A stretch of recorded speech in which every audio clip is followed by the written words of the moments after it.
Hello students, BA Part 2 Sociology First Paper. Today our topic is मानवाधिकार हनन के विरुद्ध प्रयत्न. Okay, efforts against human rights violation. Okay,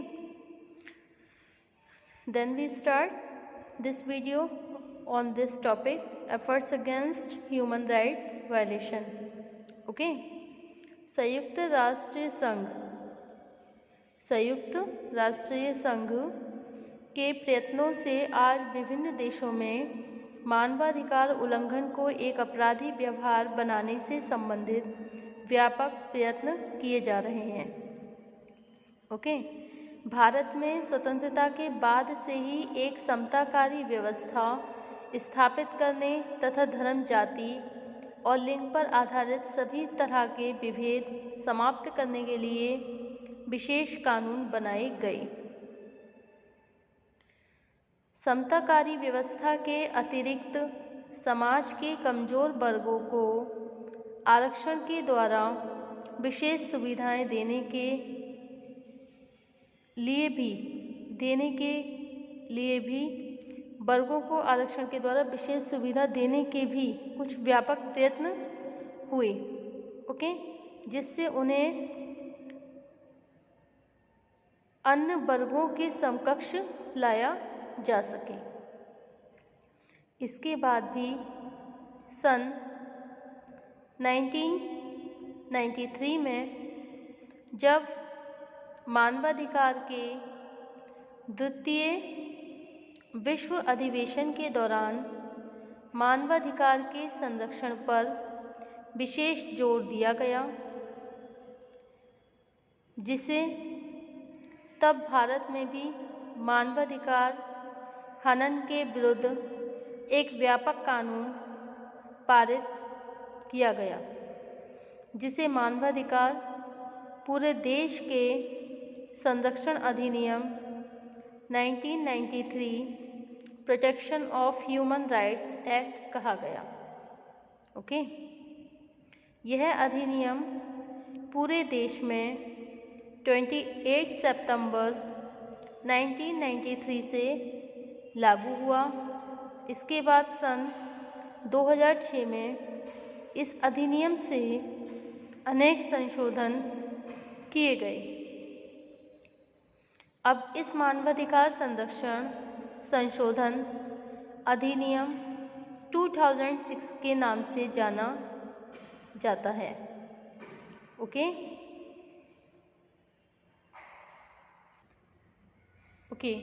these are the some following topics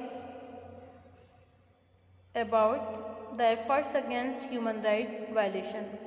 Okay, first है हमारा मानवाधिकार संरक्षण अधिनियम, protection of human rights act.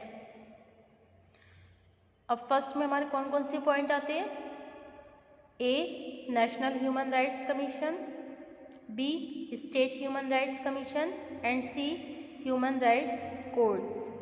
Okay, national human rights commission, इसमें नेशनल ह्यूमन राइट्स कमीशन मतलब राष्ट्रीय मानवाधिकार आयोग.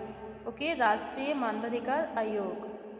सेकंड क्या है? स्टेट ह्यूमन राइट्स कमीशन, राज्य मानवाधिकार आयोग, स्टेट राज्य मानवाधिकार आयोग.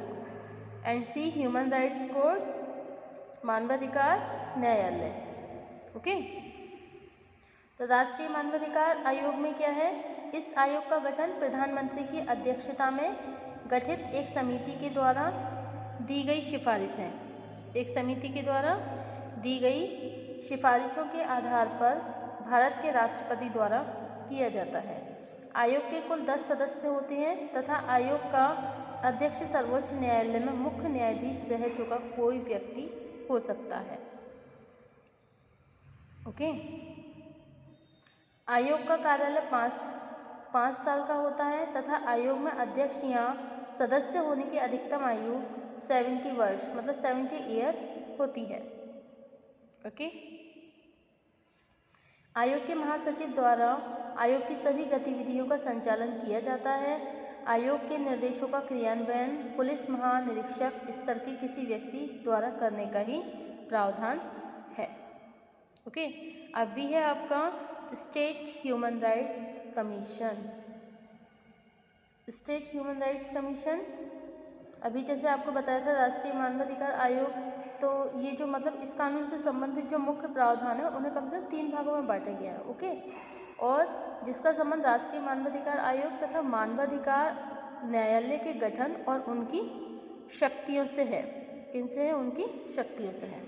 अब सेकंड है आपका point state human rights commission, मतलब राज्य मानवाधिकार आयोग। कानून में यह व्यवस्था है कि प्रत्येक राज्य में एक भी मानवाधिकार आयोग की नियुक्ति उस प्रदेश के राज्यपाल द्वारा की जाएगी। राज्य मानवाधिकार आयोग का अध्यक्ष केवल वही व्यक्ति हो सकता है जो किसी उच्च न्यायालय का मुख्य न्यायाधीश रह चुका हो। ओके, थर्ड है आपका सी ह्यूमन राइट्स कोर्ट्स। मानवाधिकार उल्लंघन से संबंधित सभी शिकायतों की सुनवाई जिला न्यायालय के अंतर्गत एक मानवाधिकार न्यायालय द्वारा की जाती है। न्यायालय में पीड़ित व्यक्ति के पक्ष को रखने के लिए एक पृथक पब्लिक प्रोसिक्यूटर को नियुक्त किया जाता है, जिसके माध्यम से सभी तथ्यों की सुनवाई करके अपराधी व्यक्ति को सजा दी जा सके तथा पीड़ित व्यक्तियों के लिए मुआवजा दिलवाया जा सके। राष्ट्रीय मानवाधिकार आयोग तथा राज्य मानवाधिकार आयोग की समस्त कार्रवाई के लिए केंद्र सरकार तथा राज्य सरकार द्वारा अलग से वित्तीय सहायता भी दी जाती है। ओके, अब नेक्स्ट है आपका सेकंड पॉइंट है आपका सामाजिक समानता संबंधी कानून।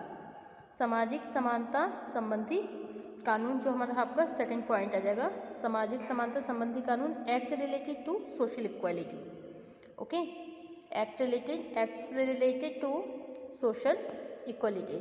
भारत में जाति व्यवस्था से उत्पन्न जातिगत तथा लैंगिक असमानताओं को दूर करके सभी को समानता का अधिकार देने के लिए स्वतंत्रता के तुरंत बाद अस्पृश्यता और विवाह और उत्तराधिकार से संबंधित विभिन्न कानून पास किए गए।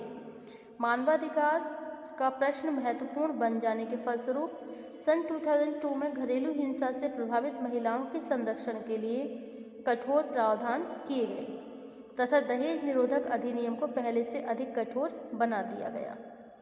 अस्पृश्यता से संबंधित किसी भी अपराध में पुलिस को सीधे मामले का संज्ञान लेकर तेजी से कार्रवाई करने का अधिकार दिया गया और सन 1992 में संविधान में 73वां संशोधन करके पंचायती राज व्यवस्था की विभिन्न संस्थाओं में महिलाओं तथा अनुसूचित जाति के लिए आरक्षण की व्यवस्था की गई। ओके, अब नेक्स्ट है हमारा अल्पसंख्यकों की समस्याएं, सिक्योरिटी मिनोरिटीज।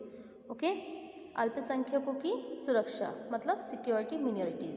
भारत में संविधान के अनुच्छेद 16, 25, 29 तथा 38 के अंतर्गत अल्पसंख्यकों को अपनी लैंग्वेज, कल्चर और रिलीजन के अनुसार आचरण करने की स्वतंत्रता दी गई। मतलब भाषा, संस्कृति और धर्म के अनुसार उन्हें आचरण करने की स्वतंत्रता दी गई।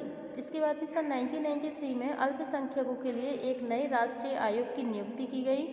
इसका संबंध सांप्रदायिक दंगों से उत्पन्न परिस्थितियों का समाधान करना, विभिन्न सेवाओं से अल्पसंख्यकों को समुचित प्रतिनिधित्व देने की व्यवस्था करना तथा उनके सामाजिक आर्थिक विकास के लिए प्रयत्न करना है। ओके, अब नेक्स्ट है प्रोटेक्शन ऑफ एज्ड पर्सन, मतलब वृद्धजनों की सुरक्षा। ओके, मानवाधिकार संरक्षण से संबंधित एक प्रमुख विषय समाज में 60 वर्ष से जो 60 ईयर्स से भी ज़्यादा वृद्ध हैं उनको सामाजिक, आर्थिक और मानसिक सुरक्षा देना है। इस आवश्यकता को देखते हुए संयुक्त राष्ट्र संघ द्वारा 1999 को वृद्ध लोगों का अंतर्राष्ट्रीय वर्ष घोषित किया गया। वृद्ध लोगों की समस्याओं को दूर करने के लिए भारत सरकार द्वारा सन 1999 में वृद्ध लोगों के लिए एक समन्वित कार्यक्रम लागू किया गया। इसके अंतर्गत निराश्रित वृद्धों के लिए वृद्धावस्था गृह मतलब ओल्ड एज होम्स स्थापित करने की भी व्यवस्था की गई। वृद्धों के लिए सचल चिकित्सा सेवा उपलब्ध कराई गई। ओके, और निर्धन वृद्धों की देखरेख के लिए ऐच्छिक संगठन द्वारा स्थापित किए गए केंद्रों को विशेष अनुदान देने की व्यवस्था भी की गई। अब नेक्स्ट है आपका विकलांगों का संरक्षण मतलब protection of handicap. Protection of handicap विकलांगों का संरक्षण। संयुक्त राष्ट्र संघ द्वारा सन 1981 को विकलांग लोगों के वर्ष के रूप में घोषित किया गया। ऐसा अनुमान है कि भारत में आज विभिन्न प्रकार के विकलांग लोगों की संख्या 2.30 करोड़ से भी ज़्यादा है। ओके, इनकी सामाजिक, आर्थिक और मनोवैज्ञानिक सुरक्षा सरकार का एक बड़ा दायित्व है। और नेक्स्ट है आपका अपराधियों का पुनर्वास, रिहेबिलिटेशन ऑफ क्रिमिनल्स। दूसरे व्यक्तियों की तरह अपराधी भी एक मानव है। कुछ विशेष दशाओं में उसके द्वारा कानून का उल्लंघन हो जाने से अपराधी को न्यायालय द्वारा दंडित किया जाता है, लेकिन अपराधी के मानवाधिकार को ध्यान में रखते हुए जेल व्यवस्था में इस तरह का सुधार किया जा रहा है जिससे अपराधी को अपना सुधार स्वयं करने की प्रेरणा मिल सके। ओके, अब नेक्स्ट है आपके मानवाधिकार संरक्षण के उपाय। मानवाधिकार संरक्षण के उपाय मतलब measures for protection of human rights. मानवाधिकार संरक्षण के उपाय, फर्स्ट है मानवाधिकारों का संरक्षण, सेकंड मानवाधिकारों का आदर एंड मानवाधिकारों की पूर्ति। ओके, तो इसमें क्या बताया गया है कि इन 3 स्तरों का संबंध राज्य द्वारा मानवाधिकारों का आदर करने, उनका संरक्षण करने तथा उन्हें पूरा करने से है। संक्षेप में इन्हें निम्नलिखित रूप से समझा जा सकता है। ओके, मानवाधिकारों का आदर, सरकार के लिए आवश्यक है कि व्यवहार के किसी भी ऐसे तरीके अथवा नियम पर नियंत्रण लगाएं जो मानव को उसके अधिकारों से वंचित रखता है। इसका अर्थ है कि सरकार स्वयं मानवाधिकारों का आदर करे और सभी प्रयत्न करे जिनकी सहायता से जनसाधारण में भी मानवाधिकारों को सम्मान की निगाह से देखा जाए। सेकंड है मानवाधिकारों का संरक्षण। इसमें प्रत्येक दिशा में मानवाधिकारों का उल्लंघन को रोकने के लिए विभिन्न रीति, कानून और कार्यक्रम लागू किए जाएं। एंड नेक्स्ट है मानवाधिकारों की पूर्ति।